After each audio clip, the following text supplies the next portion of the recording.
Hi guys, welcome! We're now at the final third job skills demo video.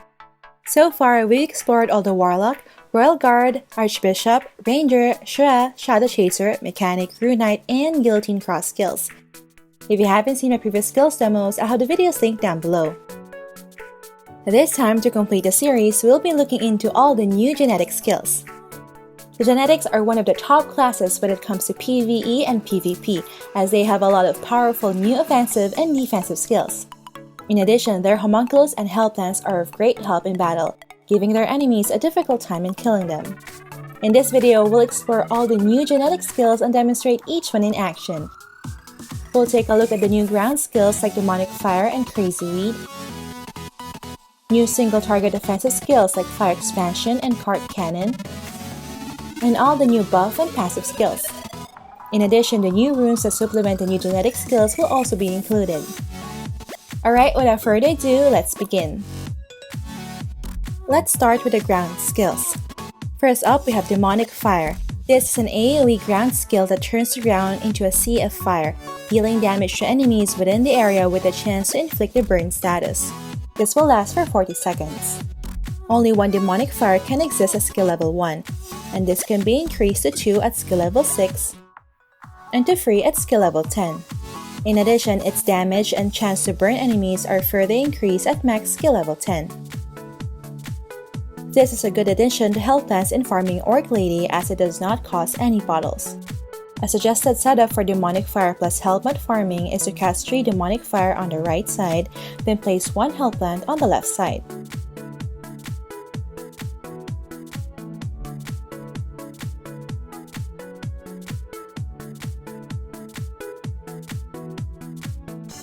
To enhance the damage of Demonic Fire, we have the passive skill Searing Storm. Enemies caught in Demonic Fire will receive more fire damage. Getting hit by improved acid demonstration will also increase the fire damage received by enemies. There are also runes that supplement Demonic Fire. Activating the Demonic Fire Blaze runes will increase the damage received by enemies hit by improved acid demonstration by 4% each. This means that it can increase the damage of improved acid demonstration to enemies affected by Demonic Fire. There are a total of 5 Demonic Fire Blaze runes giving a total of 20% additional fire damage. Up next, we have Crazy Weed. Using this skill summons a plant on the ground that deals earth element damage to enemies in range. At max skill level 10, the skill's damage multiplier is 1350%. This skill can be used when fighting against wind element monsters like Highland Parasite and Harpy. Another effect of Crazy Weed is that it can remove traps and magic effects from the ground, so it will be quite useful in PvP and WoW. Upon testing it out, we can see that it can remove traps such as Ankle Snare, Frost Trap, and Claymore Trap. It can also remove magic effects such as Safety Wall and Marsh Pond.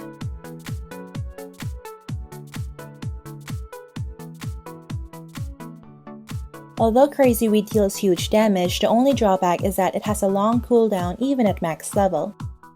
To compensate for the long cooldown, you may activate the Rapid Growth runes, each of which decreases the cooldown of Crazy Weed by 0.8 seconds. There are a total of 5 Rapid Growth runes which can reduce the cooldown by a total of 4 seconds, giving us 3.5 seconds skill cooldown at max skill level. In addition, the damage of Crazy Weed can be further enhanced by activating the Crazy Weed Strong runes, each of which increases the damage by 8%.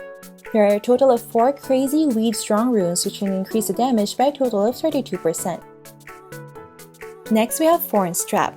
This skill allows genetics to place traps that can root an enemy to the ground, similar to the Archer's Ankle Snare. At skill level 1, only 2 Thorn Traps can be placed and the snare target will lose 3% of their max HP for 2 seconds.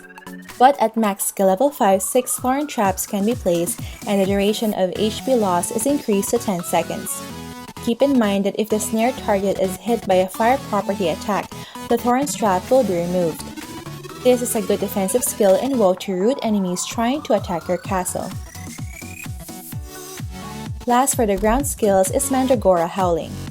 Using this skill summons a Mandragora plant that debuffs enemies within a 4-meter radius for 10 seconds. Affected enemies will have a reduction in int and max SP and an increase in fixed cast time of all their skills. Thus, this is a good debuff against warlocks and archbishops. Activating the agonizing roar runes increases the cast delay of targets affected by Mandragora howling by 0.7 seconds. There are a total of 3 agonizing roar runes increasing the cast delay of enemies by 2.1 seconds. Next, let's take a look at 2 new single-target offensive skills. First up, we have Fire Expansion. This is a single-target active skill that casts Improved Acid Demonstration to a target, which will deal splash damage to up to 5 enemy units near the target. Thus, although you can only select a single target, the damage will be an area of effect Improved Acid Demonstration. Take note that this skill consumes 2 bottle grenades and 2 acid bottles. At max skill level 10, the splash damage can reach up to 70%. This is one of the core offensive skills for genetics in WoW due to the insane damage and area of effect. Similar to IAD, it has a chance to break the equipment of enemies. Activating the Fire Expansion Strong Runes increases the skill's damage by 6% each. There are a total of 4 Fire Expansion Strong Runes, giving us additional 24% damage. For the other single-target offensive skill, we have Cart Cannon. This will deal physical damage to a target and all enemy units around the target. The damage dealt by Cart Cannon is based on the genetics physical attack and int stat. At max skill level 5, the damage multiplier is increased to 780%. Take note that this skill can only be used when equipped with a cart. This is a good alternative to Spear Parasitism for grinding since it does not have any bottle cost and you won't need a multiplication card. It also has a small AoE, which means that it is also good for farming mobs that spawn close together. Activating the Cart Cannon Strong Runes will further increase its damage by 10% each. There are a total of 3 Cart Cannon Strong Runes, giving us additional 30% damage. Lastly, we'll explore the new buff and passive skills. First up, we have Cart Boost. This is an active buff skill that increases the genetics movement speed and attack for 60 seconds when equipped with a cart. At max skill level 5, it grants 30% movement speed and 100 attack. This can be supplemented by activating the Cart Boost runes. Each rune will grant an extra 2% movement speed and 20 attack while Cart Boost is active. There are a total of 6 Cart Boost runes, granting a total of 12% movement speed and 120 attack. The movement speed buff that this skill provides is beneficial in PvP and WoW to avoid Poisonous Smoke, Magic Trap, and other AoE skills. Up next, we have Life Merge. This is an active buff that reduces a percentage of the genetics max HP to increase their homunculus physical and magic attack and their Helplink damage. At max skill level 10, there will be a 20% reduction in the genetics max HP, 100% increase in the homunculus physical and magic attack, and 30% increase in Helplink damage. This is a really nice buff to achieve the one-hit kill on the mobs that you are farming. Activating the Life Merge Strong Runes increases the homunculus attack by an extra 10% and the genetics resistance to abnormal status effects by 15% each. There are a total of 6 Life Merge Strong Runes, giving us a total of 60% extra attack to the homunculus and 90% resistance to abnormal status effects to the genetic. The resistance to the abnormal status effects that these runes give will greatly help in the survivability of genetics in PvP and WoW. Up next, we have Helplink. This is an active buff that transfers the damage received by genetics to their homunculus. At max skill level 5, the percentage of the damage transferred is up to 35%. This is another great defensive skill for genetics in PvP and WoW. Lastly, we have Genetic Modification. This is a passive skill that increases vitality. It also increases the max HP for each point of Vit. At max skill level 10, this will grant additional 20 Vit and 40 max HP for each point of Vit. Activating the Genetic Mutation runes will give an extra plus 5 max HP provided by each point of Vit.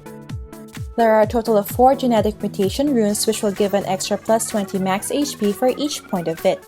Similar to Helplink, this skill is a must for survivability in PvP and WoW. Alright, now that we've gone through all the new genetic skills, let's take a look at the various genetic custom color options. We have the original color, red-orange, white-blue, dark green, dark brown, navy blue, orange, hot pink, blue-green, violet, black, beige, and light pink. Alright, I'd like to take this time to give thanks to all my supportive guildmates. They've provided useful insights and expertise to their respective job classes. Without their help, this series just wouldn't be the same. So again, thank you to my Sugar Bay family. Oh, and just a quick side note, our guild is actually looking for new members. We maintain an active community both in-game and in Discord. We're strong, organized, and competitive. And just like my featured guests in this series, we love helping each other out. So if you're an active player and fit our criteria, we'd love to welcome you into the family. If you're interested, I have the application form linked down below. Alright, now that we've gone through all the newly unlocked genetic skills, our third job skills demo series is finally complete. I hope this entire series has been helpful in giving us an idea on how all the new skills work. Again, I'll have the complete series linked down below. Alright, that's it for this video guys. Don't forget to like if you enjoyed watching this guide. If you're new here, I would love for you to consider subscribing by hitting the subscribe button down below. I would love to have you back. Thank you for watching and see you in our next episode.